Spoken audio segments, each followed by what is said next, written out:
Interview చేశారు కదా. అవునాను అవునాను. అంటే ఇలాగా క్రైస్తవులకు మీరు ఎందుకు వ్యతిరేకం అంటే అప్పుడు మీరు అన్నారు కదా, ప్రభాస్ అయితా నువ్వు అయితా అంటే అప్పుడు చెప్పారు కదా, కరెక్ట్ అయిన దాన్ని రాంగ్ అయిన దాన్ని కరెక్ట్ అంటున్నావు, కరెక్ట్ కాని దాన్ని రాంగ్ అంటున్నారు కదా అంటున్నారు కదండి. మీరు అలాగే జోకులు కూడా బాగా వేస్తున్నారు. మరి తప్పదు, క్రైస్తవుల దగ్గర ఉండేవి మేకులు, రాధా మనోహర్ వేసే జోకులు, అవి వాళ్ళ పాలిటి బాకులు, ఎందుకంటే వాళ్ళ పూర్వం బోకులు.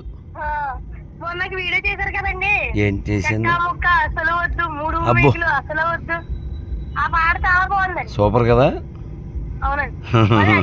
అంటే ఆపద రాదు, రామ అంటే రోగము లేదు, నారాయణ అంటే నరకము రాదు, గోవింద్ అంటే గొడవ లేదు. అబ్బా నువ్వు బంగారు కొండ చెప్పానా, నువ్వు ఆ కొండ కాదు బంగారు కొండ. అంటే మిమ్మల్ని చూసి నేను కూడా కృష్ణుడు పుట్టు పెట్టుకుంటున్నాను డైలీ. బంగారు తండ్రి నువ్వు, బంగారు కొండ. చాలా హ్యాపీ నాన్న, బంగారు తండ్రి. నా నెంబర్ ఎలా పెట్టావురా? అంటే మొన్న మీకు యూట్యూబ్ లో మెసేజ్ చేశాను కదండి. ఏమైంది? ఎవరు నాన్న వచ్చారా? హరే కృష్ణ హరే కృష్ణ నాన్న. నేను మాట ఇచ్చేసాను, డేటే ఇవ్వాలంతే. మా బంగారు కొండగాడికి మాట ఇచ్చేసాను, డేటే ఇవ్వాలి. చాలా సంతోషం నాన్న, చాలా సంతోషం. అది కూడా కాశీలో ప్రయాణం చేస్తూ శివాలయం పూజారి గారితో మాట్లాడుతున్నాను, ఇంతకంటే ఏమిటండి. చాలా సంతోషం, నేను వస్తాను, డేటే మళ్ళీ ఇస్తాను నాన్న. చాలా సంతోషం, చాలా సంతోషం నాన్న. ఒరే ఇప్పుడే దిగాము నాన్న, ఢిల్లీలో రైలు దిగి కారు ఎక్కాము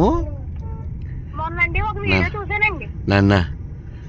భగవద్గీత బుద్ధిస్ట్ నుంచి వచ్చింది అంటున్నారు కదండి చాలా మంది. వాళ్ళ బొందా 2000 సంవత్సరాలు అయింది బుద్ధిస్ట్ నుంచి వచ్చింది, అవన్నీ అంటున్నారండి. వాళ్ళకి ఈ దేశం పట్ల ధర్మం పట్ల గౌరవం లేదు కాబట్టి వాళ్ళు మతం మారిపోయారు, కానీ దానికేమో బుద్ధిస్ట్ అని అడ్డం పెట్టుకుంటారు. మొన్న ఒక వీడియో చూసారండి మళ్ళీ, అంటే ఇప్పుడు ఏంటంటే అంటే దళితులు ఉంటారు కదండి, వాళ్ళు హిందువులు అంటే అంటరాని వాడు అంటారు, క్రిస్టియన్స్ లోకి వెళ్తేనేమో గొర్రె పెట్ట అంటారు, అసలు మమ్మల్ని ఎక్కడ బతకనివ్వరా అని ఒక వీడియో చూసానండి. మరి మనం చెప్పు, మరి దాన్ని ఏమంటారండి? మరి మనం గుర్తుపెట్టుకో, మన లెక్కలో అంటరాని వాడంటే పలానా కులంలో పుట్టినవాడని కాదు. ఎవడు మందు కొడతాడో ఆడు ప్రతి వాడు అంటరానుడే, ఎవడు మోసం చేస్తాడో ఆడు అంటరానుడే, ఎవడు అబద్ధాలు ఆడతాడో వాడు అంటరానుడే, ఎవడు దేశానికి వ్యతిరేకం వాడు అంటరానుడే, అన్యాయాన్ని అక్రమాన్ని అధర్మాన్ని సమర్థించే ప్రతివాడు అంటరానుడే. ఆడు మన సొంత తమ్ముడైనా అన్నైనా. అర్థమైందా?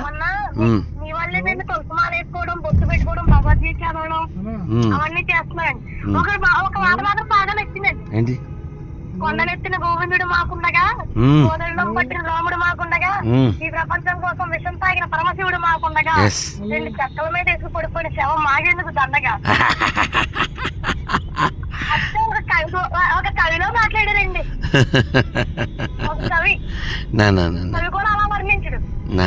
అలా పరమేశ్వరుడు పలికిస్తాడు రా, మన దేవుంది అసలు మోకం.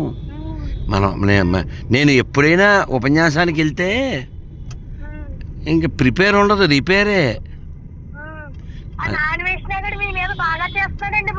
అయిపోయింది, అది ఆరిపోయే దీపం. ఎప్పటికే చేశాడు బోలంత పాపం, ఆడి తగిలింది శాపం, మారిపోద్దాడు రూపం, అందుకే ఆడికి అంటే కోపం. అంటే ఏమన్నాడంటే వాడు, ఇదేంటిది రాధా మనోహర్ దాస్ అలియాస్ మోహన్ లాల్ గారు అవేవో చెప్పుకో. లేదు వాడి ఇష్టం. ఇప్పుడు అతను భూమి మీద అన్ని జంతువుల్ని తినేసాడు కదా, అందువల్ల ఇంక మైండ్ పనిచేయదు. బొద్దింకలో, ఎలకలో, చిలకలో, పురుగులు అన్నీ తినేసాడు కదా, ఆ పురుగులన్నీ కడుపులో పరుగులు పెట్టి మైండ్ పని చేయకుండా అలా అయిపోతుంది, అంతే. అంతేనా? వాడిదేమో పురుగు బ్యాచ్, మనదేమో పెరుగు బ్యాచ్. మరి పురుగుకి పెరుగుకి అంత ఎలా ఉందన్నా? అలానన్నా. అంటే ఇప్పుడు ఏదైనా డైలీ కూడా చాటింగ్ చేయడం అన్ని చేయడం నాన్న మిమ్మల్ని చూస్తే అంత సంతోషం నాన్న, బంగారు కొండ చాలా సంతోషం నాన్న. భగవద్గీత చదవడం, అలా గోపీ జనంతో తిలకం ధరించడం. ఆహాహాహా. Kannayya I'm very happy. గురుగారు మీరు ఎలా ధరిస్తున్నారండి? నాకు అంత పర్ఫెక్ట్ గా షేప్ రావట్లేదు. అంటే నాన్న నేను మరి నువ్వు పుట్టక ముందు నుంచి అభ్యాసం కదా, అవునండి. దాదాపు 30 ఏళ్ళ నుంచి పెడుతున్నాను కదా, ఉమ్. అలా వేలుతో అలా నొక్కుంటూ పెట్టేస్తాను, వచ్చేస్తుంది అనమాట, అర్థం కూడా చూడకుండా. అవునండి. రామాయణం ఒకటి, రామాయణం 3 ముక్కల్లో చెప్పాలంటే 2 అన్నదమ్ములు, 3 అన్నదమ్ములు, 4 అన్నదమ్ములు. అమ్మ భలే భలే. అదే చెప్పారు కదా. నాన్న అది సిగ్నేచర్ ఛానల్ అంజలి గారితో. అవునండి అవునండి. అది బాగుంది కదా. చాలా బాగుందండి, అది చాలా పర్ఫెక్ట్ గా ఉంది. జస్ట్ 3 ముక్కల్లో రామాయణం ఉంది. నాకు ఒకటి నచ్చలేదండి, అజయ్ బాబు ఉన్నాడు కదండి. అతని పేరు ఎరిపప్ప కదా, ఆ, పాస్టర్ ఎరిపప్ప. జై ఎలా కొడతాం, లక్ష్మీవాడికి జై ఎలా కొడతాం, జై శ్రీరామ్. రాహుల్ గాంధీకి జై శ్రీరామ్ అంటే విన్నాను, పవన్ కళ్యాణ్కి జై శ్రీరామ్ అంటే విన్నాను, రాముడికి జై శ్రీరామ్ ఏంటండి అన్నాడండి. అంటే అతను నాన్న అతని పేరే ఎరిపప్ప కదా నాన్న. నాన్న ఈ ఫర్ యేసు, ఈ ఫర్ ఎరిపప్ప అదనమాట. వాళ్ళకి ఈ ఫర్ ఎథిక్స్ ఉండవు, ఈ ఫర్ ఎపిక్స్ ఉండవు, ఈ ఫర్ ఎడ్యుకేషన్ ఉండదు, వాళ్ళకి ఈ ఫర్ ఈగో మాత్రమే ఉంటుంది.